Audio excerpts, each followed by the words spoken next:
ہم نے تجھ سے پہلے کسی بشر کو ہمیشہ کی زندگی نہیں دی. اگر تو مر گیا تو کیا یہ باقی زندہ رہیں گے؟ کل من علیہا فان، جو پیدا ہوا ہے وہ مرنے کے لیے پیدا ہوا ہے. اگر بقا ہے تو ہمیشہ کے لیے اللہ عز و جل کے لیے بقا ہے. یہ اپنی دکانداری چلانے کے لیے یہ عقیدہ پیش کرتے ہیں کہ نبی قبر میں زندہ ہیں. نبی زندہ ہیں، حاضر نادر ہیں، چلتے پھرتے ہیں، ہر جگہ موجود ہے. جوتیاں تمہارے پاس کیوں پڑی ہوئی ہیں؟ یہ پگڑی آپ کی آپ کے پاس کیوں پڑی ہے؟ یہ عصا آپ کا آپ کے پاس کیوں پڑا ہے؟ تو نبی کے پاس ہونا چاہیے. نحمده ونصلي ونسلم على رسوله الكريم اما بعد. معزز سامعین، ابھی اس کلپ میں آپ نے سنا جہاں توصیف الرحمن یہ کہہ رہے ہیں کہ اللہ کے رسول صلی اللہ علیہ وسلم کو اللہ نے فرمایا کہ اگر تو مر گیا تو یہ باقی کیسے زندہ رہیں گے؟ ہم نے کسی بشر کو ہمیشہ کی زندگی نہیں دی. سب سے پہلے تو میں اس بات کی وضاحت کر دینا چاہتا ہوں کہ ہمارا یہ عقیدہ نہیں کہ کسی نبی کو موت کا مزہ نہیں چکھنا، جبکہ اللہ نے فرمایا ہے کل نفس ذائقۃ الموت، تو سب کو موت کا مزہ چکھنا ہے. تو یہ امپریشن دینا کہ ہم سنی مسلمان یہ مانتے ہیں کہ نبی کو موت نہیں آتی، یہ غلط امپریشن ہے. پھر دوسری بات یہ کہ موت کا مزہ چکھنے کے بعد ہی اللہ تعالیٰ نے ان لوگوں کے بارے میں جنہوں نے اللہ کی راہ میں جان دی فرمایا کہ ان کو مردہ مت کہو، وَلَا تَقُولُوا لِمَن يُقْتَلْ فِي سَبِيلِ اللَّهِ أَمْوَاتٌ، اور ارشاد فرمایا وَلَا تَحْسَبَنَّ الَّذِينَ قُتِلُوا فِي سَبِيلِ اللَّهِ أَمْوَاتًا، ان لوگوں کے بارے میں جنہوں نے اللہ کی راہ میں اپنی جانیں دے دی مردہ گمان بھی مت کرو. ایک جگہ مردہ مت کہو، دوسری جگہ مردہ گمان بھی مت کرو. تو جب اللہ کے نبی صلی اللہ علیہ وسلم کے طریقے پہ چلتے ہوئے جن لوگوں نے اللہ کی راہ میں شہادت پائی ان کو اللہ نے مردہ کہنے سے منع فرمایا، تو توصیف الرحمن کون ہوتا ہے نبی صلی اللہ علیہ وسلم کو مردہ لفظ کہنے والا؟ جب اللہ نے حضور علیہ السلام کے امتیوں کو، شہداء کو مردہ کہنے سے منع فرمایا، تو نبی کو مردہ کہنا یہ قرآن کے خلاف ان کا جانا ہوا. اور مذاق میں اس کا یہ کہنا کہ نبی کریم صلی اللہ تعالیٰ علیہ وسلم اگر تمہارے عقیدے کے مطابق زندہ ہے، حاضر و ناظر ہیں، چلتے پھرتے ہیں، تو ان کی جوتیاں یہاں کیوں پڑی ہے؟ اور لوگوں کو اس پر ہنسایا، جبکہ عقیدے کا مسئلہ یہ ہے انبیاء کرام علیہم الصلاۃ والتسلیم سے نسبت والی جو بھی چیزیں ہیں اس کو حقارت کی نگاہ سے دیکھنا یہ کفر ہے. اب سنیے، انبیاء کرام علیہم الصلاۃ والتسلیم سے نسبت والی چیزوں کا احترام کرنا یہ ہمیں قرآن میں اللہ نے سکھایا ہے.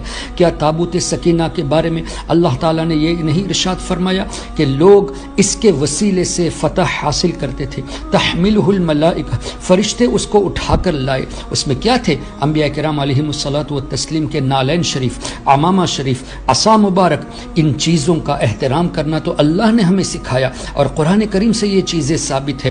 تو انبیاء کرام علیہم الصلاۃ والتسلیم جیسے حضرت موسیٰ علیہ السلام، حضرت ہارون علیہ السلام سے نسبت والی چیزوں کا احترام قرآن شریف سے ثابت ہے. تو امام الانبیاء نبی کریم رؤوف الرحیم صلی اللہ تعالیٰ علیہ وسلم سے منسوب چیزوں کے بارے میں اس طرح کے الفاظ استعمال کرنا یہ قرآن کے خلاف جانا ہوا کہ نہیں؟ اب ہم یہ بھی بتا دیں کہ ہم نے کبھی یہ نہیں کہا کہ نبی کریم صلی اللہ تعالیٰ علیہ وسلم ہر وقت یہاں موجود ہے، ہر وقت چلتے پھرتے ہیں، بلکہ ہمارا عقیدہ تو یہ ہے کہ تمام انبیاء کرام علیہم الصلاۃ والتسلیم موت کا مزہ چکھنے کے بعد اپنی اپنی مبارک قبروں میں اپنے مبارک جسموں کے ساتھ حیات ہیں، اور جہاں ان کی مرضی ہوتی ہے وہاں تشریف لے جاتے ہیں. اس پر بھی دلیل سنیے. امام ترمذی نے اس واقعے کو نقل فرمایا. اسی طرح حافظ ابن کثیر نے البدایہ والنہایہ میں، امام بیہقی نے دلائل النبوہ میں، اسی طرح المستدرک علی الصحیحین میں ہے کہ نبی کریم صلی اللہ تعالیٰ علیہ وسلم کے بارے میں سیدہ ام سلمہ رضی اللہ تعالیٰ عنہ نے فرمایا کہ میں نے خواب میں حضور علیہ الصلوۃ والسلام کی داڑھی شریف میں اور ان کے بال مبارک میں غبار دیکھا. میں نے پوچھا یا رسول اللہ صلی اللہ علیہ وسلم یہ کیسے ہوا؟ تو حضور علیہ الصلوۃ والسلام نے جواب دیا کہ میں کربلا سے واپس آ رہا ہوں، جبکہ کربلا میں جو واقعہ ہوا وہ نبی کریم صلی اللہ تعالیٰ علیہ وسلم کی ظاہری زندگی کے بعد ہوا. اسی طرح حضرت عبداللہ ابن عباس رضی اللہ تعالیٰ عنہما فرماتے ہیں کہ انہوں نے نبی کریم صلی اللہ تعالیٰ علیہ وسلم کے ہاتھ میں دیکھا ایک بوتل دیکھی جس میں خون تھا اور پوچھا کہ یا رسول اللہ صلی اللہ علیہ وسلم یہ کیا ہے؟ تو حضور علیہ الصلوۃ والسلام نے فرمایا میرے نواسے اور ان کے ساتھیوں کو شہید کر دیا گیا ہے، میں نے وہاں سے خون جمع کیا ہے اور میں اللہ کی بارگاہ میں اس کو پیش کروں گا۔ یہ روایت بھی مسند امام احمد میں امام احمد بن حنبل نے لکھا، المستدرک میں یہ روایت موجود ہے، امام بیہقی نے لکھا اور حافظ ابن کثیر نے البدایہ والنہایہ میں بھی لکھا۔ تو کیا پتہ چلا انبیاء کرام علیہم الصلاۃ والتسلیم جہاں ان کی مرضی ہوتی ہے وہاں تشریف لے جاتے ہیں۔ میدان کربلا میں حضور علیہ الصلاۃ والسلام تشریف لے گئے، یہ انہی کی کتابوں سے بھی ثابت ہے۔ تو اب الحمدللہ ثم الحمدللہ ہمارا جو عقیدہ ہے وہ عین صحابہ کرام کے عقیدے کے موافق ہے، اور ان کا عقیدہ قرآن کے بھی خلاف، صحابہ کے عقائد کے خلاف، ظاہر ہے قرآن کے خلاف ہے تو صحابہ کے عقائد کے بھی خلاف ہوگا۔ اور یہ بھی بات ذہن میں رکھے کہ نبی کریم صلی اللہ تعالی علیہ وسلم نے جو نالین شریف چھوڑے ہیں، جو حضور علیہ الصلوۃ والسلام نے عمامہ شریف چھوڑا ہے، اس کا یہ کہنا کہ اس کی یہاں کیا ضرورت جب حضور زندہ ہے، تو یہ بھی بتا دے کہ انبیاء کرام علیہم الصلوۃ والتسلیم سے نسبت والی چیزیں، بالخصوص ہمارے آقا صلی اللہ علیہ وسلم کا عمامہ شریف، ان کے نالین شریف، یہ ہمیں برکت حاصل کرنے کے لیے اللہ کے رسول صلی اللہ تعالی علیہ وسلم نے ہمارے لیے چھوڑ رکھا ہے تاکہ ہم برکت حاصل کریں۔ کیوں؟ اس لیے کہ حضور علیہ الصلوۃ والسلام کی ظاہری زندگی میں، ان کی موجودگی میں اس دنیا میں صحابہ کرام نے حضور علیہ الصلوۃ والسلام سے منسوب چیزوں کا احترام کیا۔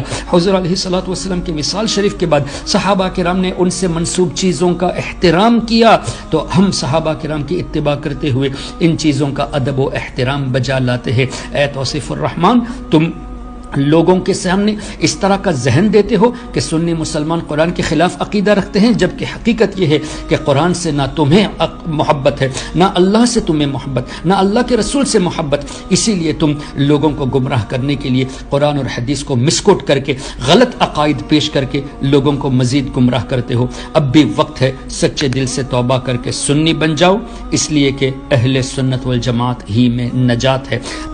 نجات اگر ہے تو نبی کریم صلی اللہ تعالی علیہ وسلم کی محبت کی بنیاد پر ہی نجات ہے، اور اگر اس سے کوئی پھر گیا تو اس کے لیے نجات کا سوال ہی نہیں ہے۔